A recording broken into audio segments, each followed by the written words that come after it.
In this episode, there was no time to do anything other than focus on surviving that aftermath. Welcome to There's No Place Like Home, Paths to Healing. This series is about domestic abuse, listen with care, produced on what always was and always will be Aboriginal land. Made in partnership with Commonwealth Bank, who are supporting people within Australia experiencing financial abuse through CommBank Next Chapter, even if you don't bank with them.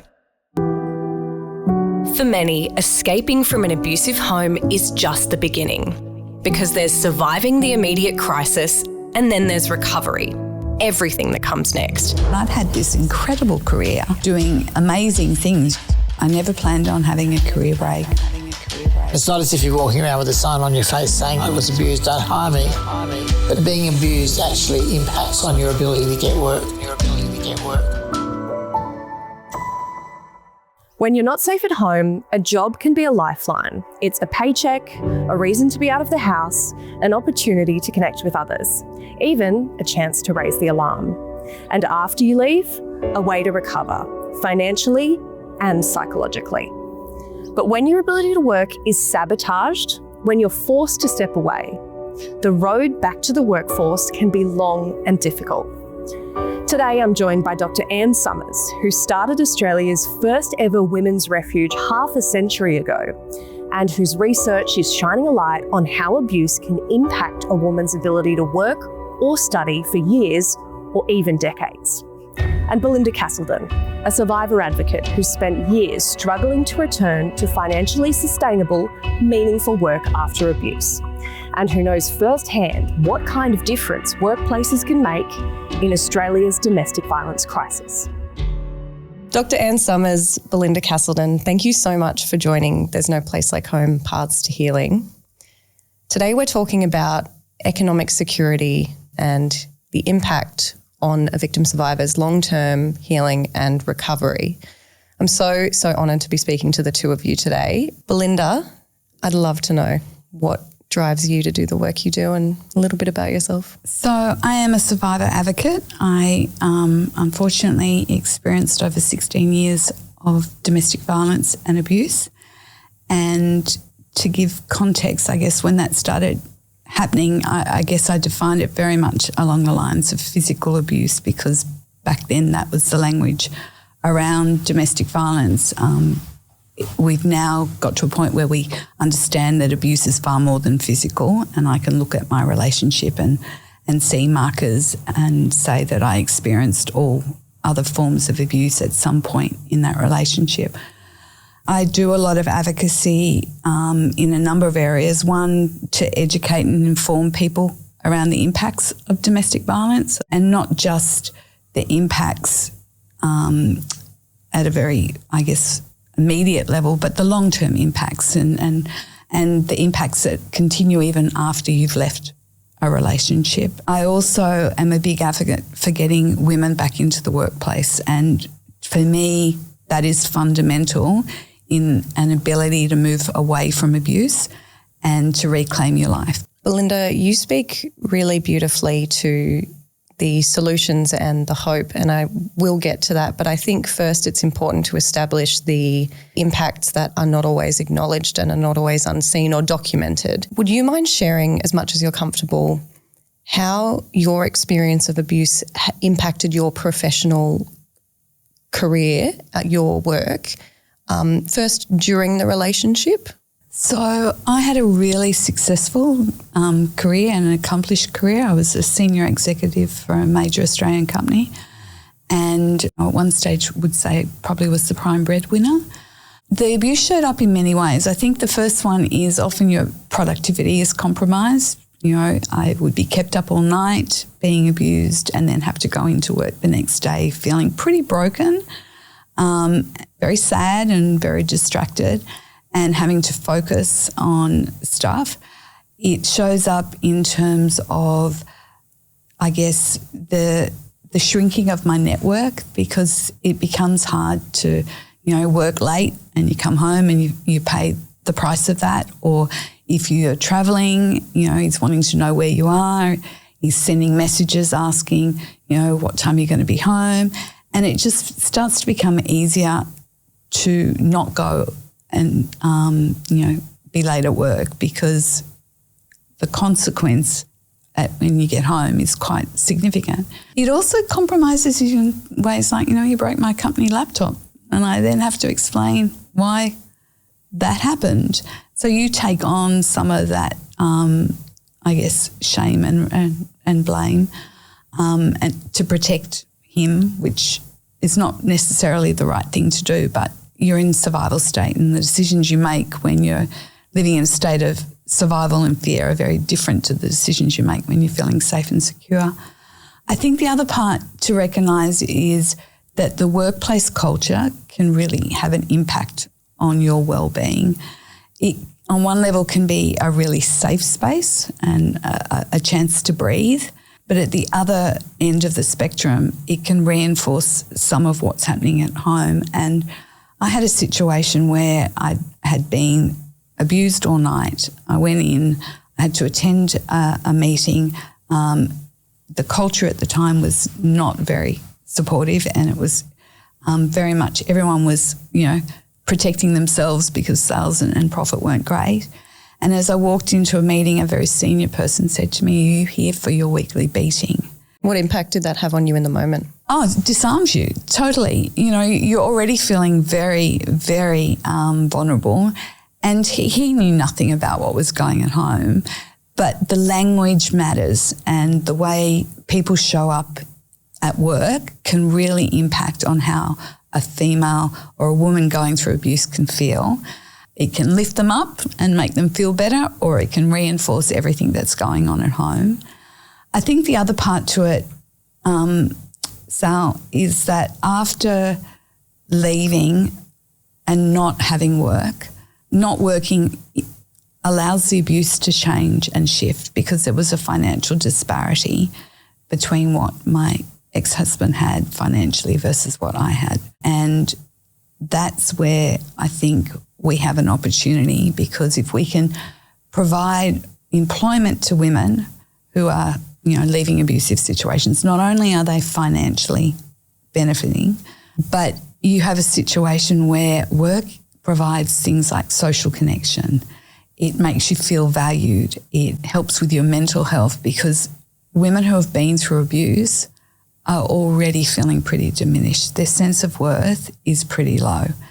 And, in my case, I was told I was crap at everything. So to be in a workplace where you are told you're actually good and you're having a positive impact and the culture is supportive and engaging is really powerful. Thank you, Belinda. Dr. Summers, you, among many things, and I cannot stress how difficult it is to write a bio about you, because you have done so very much. This means I'm old. No, not you're at all. Not. You're influential. Well, you're influential. Dr. Summers, you, among many other things, were one of the women who co-founded Australia's first women's refuge, Elsie's Refuge, in 1974, I believe. Thinking about economic recovery and returning to work and regaining financial security, I'm interested in your thoughts on how our perception to that has evolved, given that at the time you founded Elsie's Refuge, it had only just become legal for a woman to own a credit card, for example. Oh, so much. I mean, I'm not sure exactly when women were able to own credit cards. I was still a student then, so I probably wouldn't have been eligible for one anyway, so it didn't really impact on me. But I can tell you that in 1981, I think it was, I was the bureau chief for the Australian Financial Review in Canberra. Very big job, very big important job. Another thing on your resume? Yes. Huge salary for the time. I think it was $30,000 a year, huge. I had no expenses, nothing.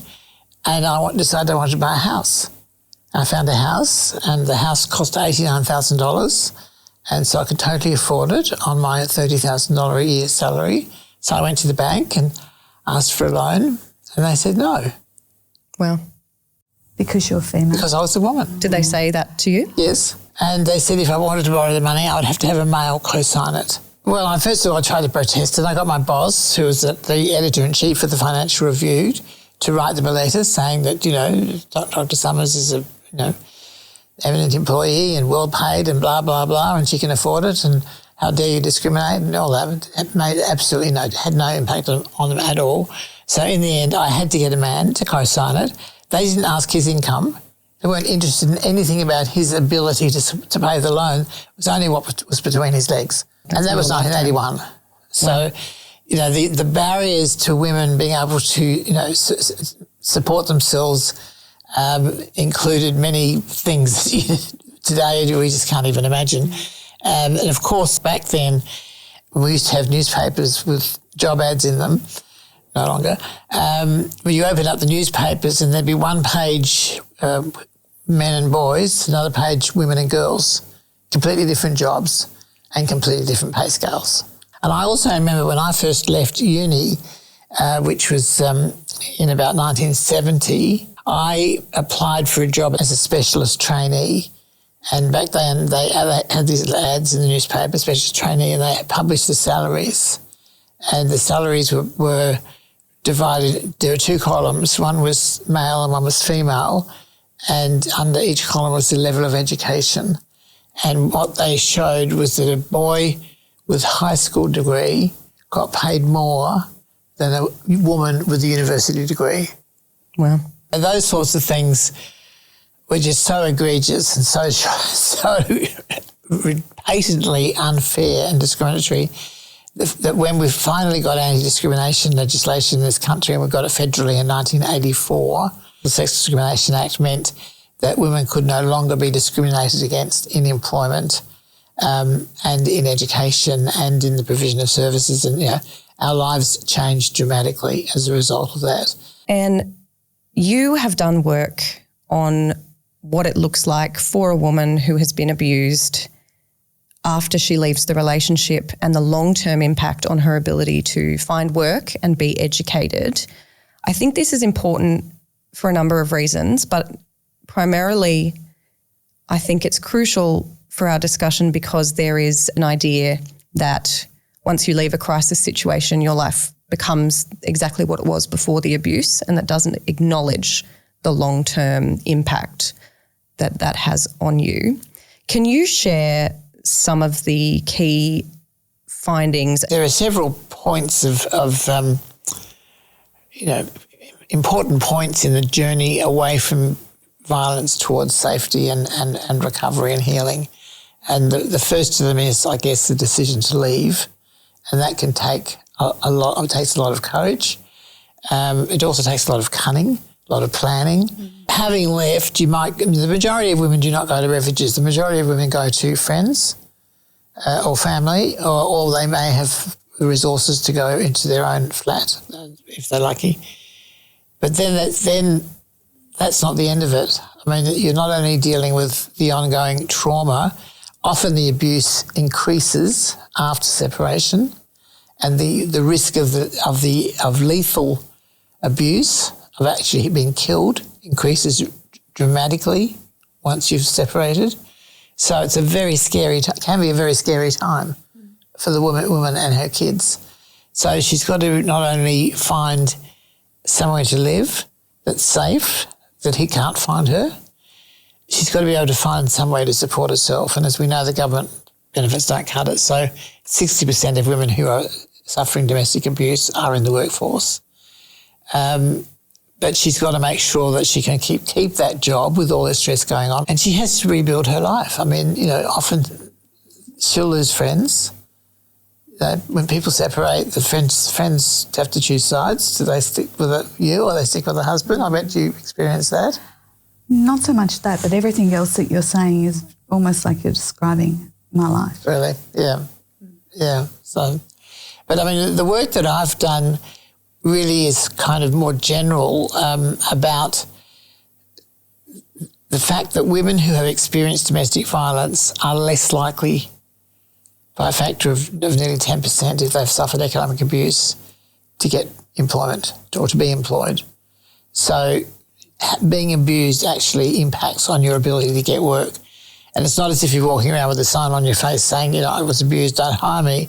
But it's either your mental state, your physical state, your ability to pick yourself up, and it's not always easy to find a job anyway, regardless of abuse.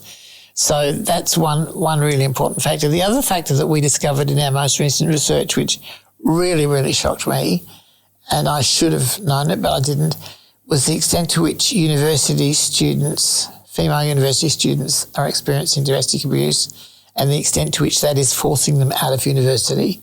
So the figures that we have, which is from the Australian Longitudinal Study of Women's Health, shows that by year 3 of a degree, something like 10% of women have dropped out permanently and will never finish their degree. So this is truly shocking that at a time when more women in Australia go to university than ever before. I mean, we have a huge increase in the last 20 years of women at university getting degrees and all the benefits that flow from that.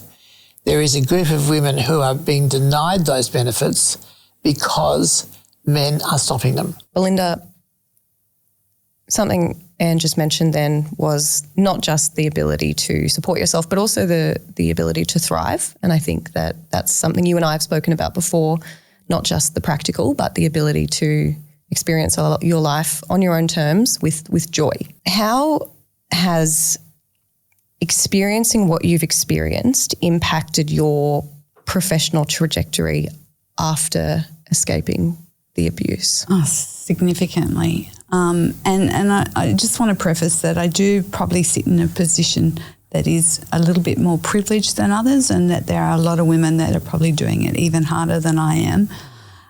So I had a really successful career working for a big company. I had a great, career path.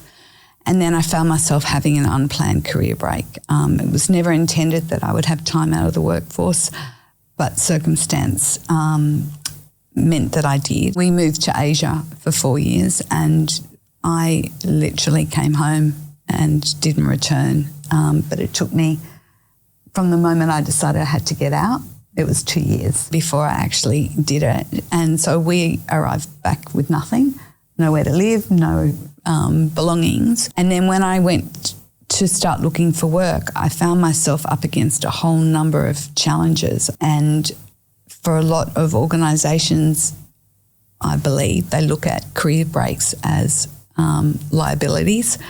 I was often told I didn't have recent experience. And I'd had this incredible career doing amazing things. You know, I'd launched new businesses, I'd set up charity, I'd been on boards, I had all this experience and I still couldn't get work. And at the same time, you are navigating the financial impacts. So I'd gone from having, you know, a reasonably good life and reasonably well-off position to being in a welfare system and having to just navigate all that comes when you don't have a huge amount of money. I think the other thing which we haven't really talked about is the long-term impact, because I don't have superannuation. So it's not just the immediate financial impacts that you are experiencing by not having work, but also the long-term ones, because you're not accumulating any wealth to allow yourself to survive in the future. So there was just challenge after challenge, and one of the things that we need to do is look for ways to support women back into the workforce, not only for their own well-being and for the well-being of the family, because it just makes good economic sense, and it will support the, community from a productivity perspective. Absolutely. Can you tell me a little bit about FW Jobs Academy? I am so passionate about this program. I came to this program at a time when I really needed it. It's a self-paced virtual, program funded by government to support women back in the workforce after they've had time out or looking to re-engage in some ways. And it's more than just an employment program. I think that's really what I love about it, is it's not just, helping you write your resume and giving you the skills to, go to an interview. It's far more holistic. Really, at the heart of it is about getting women back into the workforce in a way that works for them. And for a lot of women, particularly, as you talked about, single women are impacted. Things like flexibility are really important. Being able to work from home are really important. So a program that works with employers that are open to these sorts of things is really, really special. Jobs Academy is not the only service that has supported you throughout your journey. What are the programs you've accessed after the relationship? What did they offer that made a difference to you when you're thinking about getting back into work? You've got places like Dress for Success and Fit It for Work, and they do things like just providing clothes to go to job interviews. Like when you don't have any money, you can't afford to go and buy a suit, or even, a decent pair of shoes these days can cost a lot of money. The other one that I've been fortunate is some of the universities are running programs as well to help with upskilling. So UTS did a program that I was able to access, which was about upskilling from a digital marketing, because often when you've been out of work, your skills may have lapsed, or in case a rapidly changing world also. Exactly. So those sorts of programs are really important. And I'm interested in your thoughts on the supports that are required. Specifically, in the last few years, we've seen the government introduce 10 days paid domestic violence leave. You've spoken a little bit about the paid parental payment. Your research has found, I believe it's correct to say, that existing supports are not adequate for these women. Well, that's certainly true.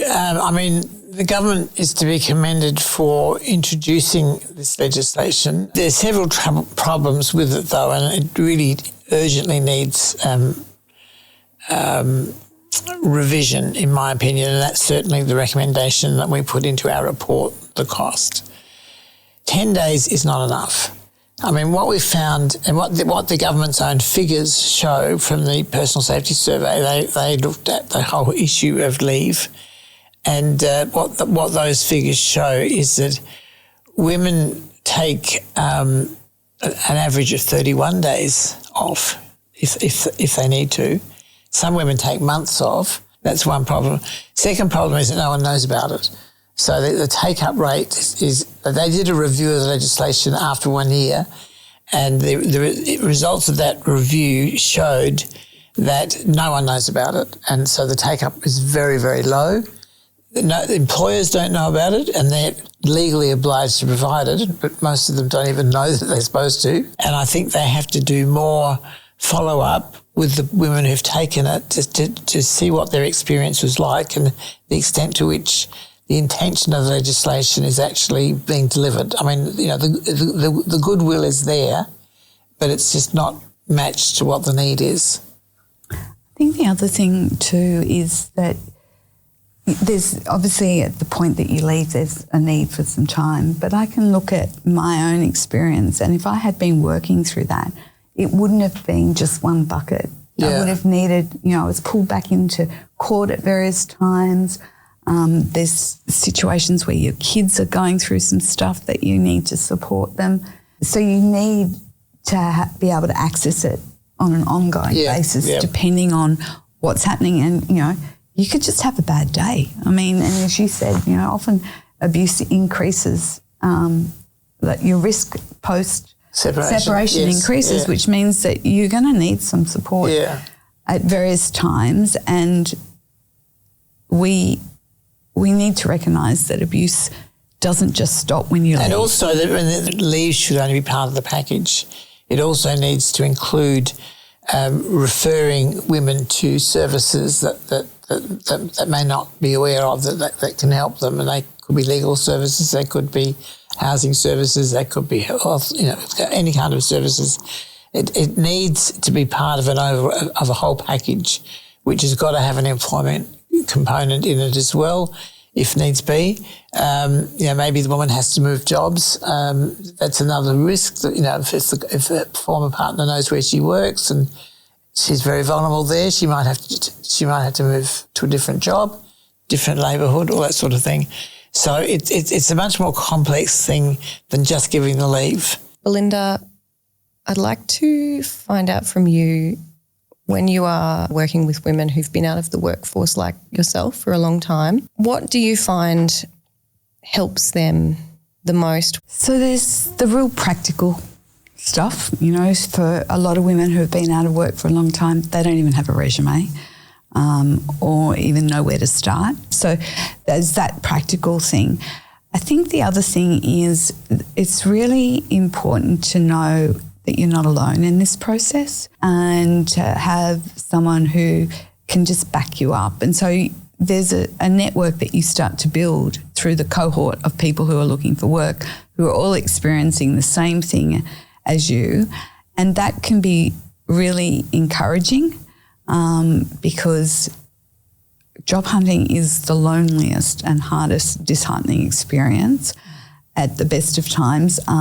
You get far more rejections than you get offers, and that's really disheartening when you're constantly putting yourself out. And it's something you've spoken about before is the emotional impact of sending off that resume, sitting there, waiting, getting the email that you've submitted it, confirming they've received it, and then you hear nothing.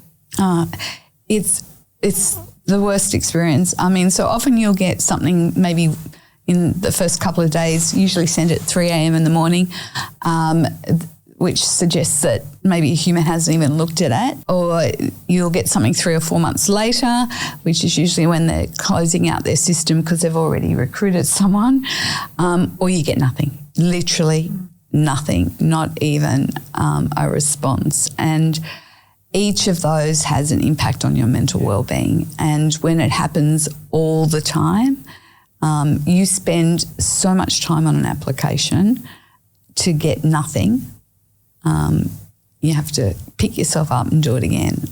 And the process of job hunting, you're really putting yourself out there. So for a lot of women, they're not used to doing that.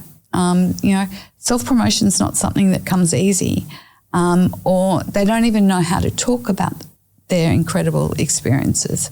So a program that works to give them the skills and the confidence to be able to advocate for themselves is making a huge difference to their employment opportunities. Healing and recovery is a process. When you reflect on where you are now, where do you think you are in that process? It's a work in progress, and I think it will always be a work in progress. Physical bruises fade, but trauma lingers, and there's a lot of things that you have to work through, and it can be heightened at various times. Certain things can trigger you.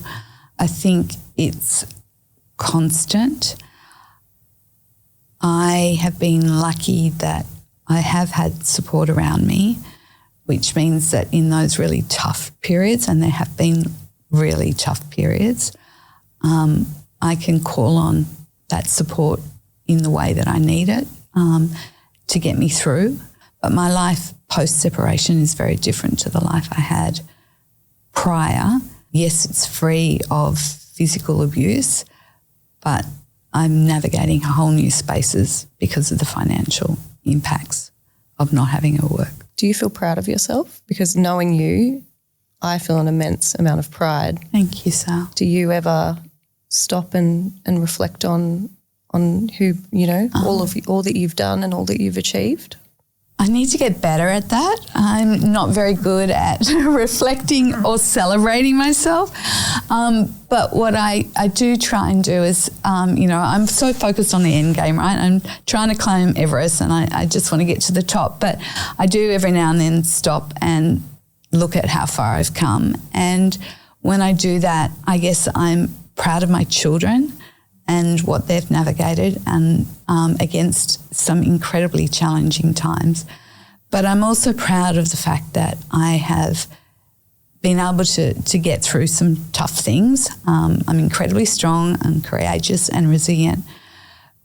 But I'm also very proud of the fact that I've done that and at the same time advocated and championed for a whole lot of other women. And I do come from a place that I don't get the right to complain if I'm not prepared to step up and drive change. And I really want to see change in this place because everybody has the right to thrive. Everyone has the right to be treated fairly and equally. and respectfully. And if my story or what I do in some way has a positive impact on another person, yeah, I'm really proud of that. And I think that's such an important thing to say, and I'm full of admiration, Belinda, for how you've done it. But I think one of the things we as a society need to understand is that domestic violence is so pervasive and appears to be increasing that the need to find ways to address it in all the ways we've been talking about, and in helping women escape where they need to, in ensuring that they can get in education and employment, to ensure that they can deal with the post-traumatic situations, that they can heal and thrive, that we have to ensure that these are all embedded in our society and are not just sort of unusual things, because more and more women are needing them. Absolutely. And I think we've got a situation where, to your earlier point, often women don't know what is available to them. Or don't have the resources to access it. Yes. You know, I'm fortunate, I'm educated, I can navigate systems, but not everyone has that. Knows that, yeah.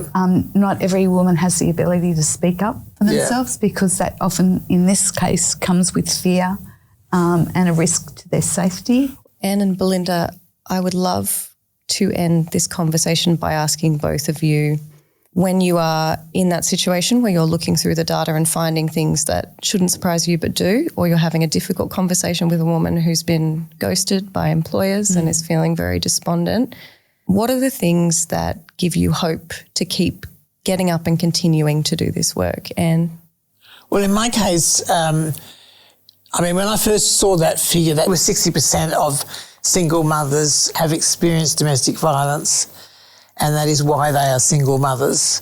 They have been married, they have been in de facto relationships, but they have left because of domestic violence, and that's 60%. So we like to say that 21% of Australian women have experienced domestic violence. If you start breaking that down into particular groups, it's very different. It's much higher for a lot of groups. And for these single mothers, it's 60%. And when I first saw that figure, I just said, holy shit, that cannot be true. There's absolutely no way. And I'm not a statistician, so I've read it wrong.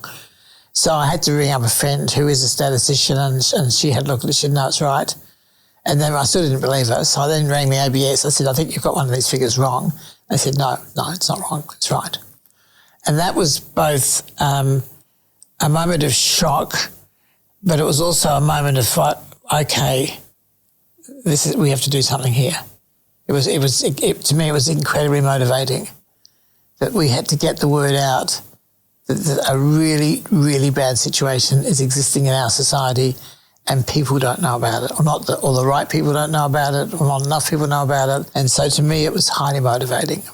Belinda? I think it's important to acknowledge the progress that we have made in this space. I think it's easy to look at the fact that there's still so much more to do. But when I started experiencing domestic violence and abuse, it was battered wife syndrome. I didn't identify it. We've now got to a point where we have a domestic violence commissioner, and we are investing money and funding into these spaces. And absolutely, there's so much more that we can do. And the fact that this is a preventable crime that exists in our society means that we have to keep doing it. But what gives me hope is, I guess, the fact that we are moving towards it, and there's a lot of conversation, and there's some changes to law. You know, in New South Wales, we had coercive control. It is a crime. It is a crime now. Yeah. I mean, when I wrote my book, Damned Horse and God's Police, 1975, 50 years ago, didn't use the word domestic violence in that book. No. It wasn't a crime. It was just a domestic. Yeah, and I think that's the progress that gives me hope. But the other thing, what drives me really is I do not want anyone to have the same experience that I had. It certainly has impacted me. It's impacted my family. And, you know, I'm lucky. I'm here. I'm able to talk about it. I may not have been lucky. There have been lives lost at the hands of domestic violence, and it will continue if we do not stand up and start doing something about it. And so it's people like and so many other wonderful women in this space and men who are championing to see change. And that's what drives me, is I do not want anyone to experience what I've experienced. Dr. Anne Summers, Belinda Casselden, thank you so much for joining me today for There's No Place Like Home, Paths to Healing. Next time on Paths to Healing. Shared passwords, shared email addresses, baby monitors in the house. You don't realise how that can be weaponised. This podcast is made in partnership with Commonwealth Bank, who are supporting people within Australia experiencing financial abuse through CommBank Next Chapter, even if you don't bank with them.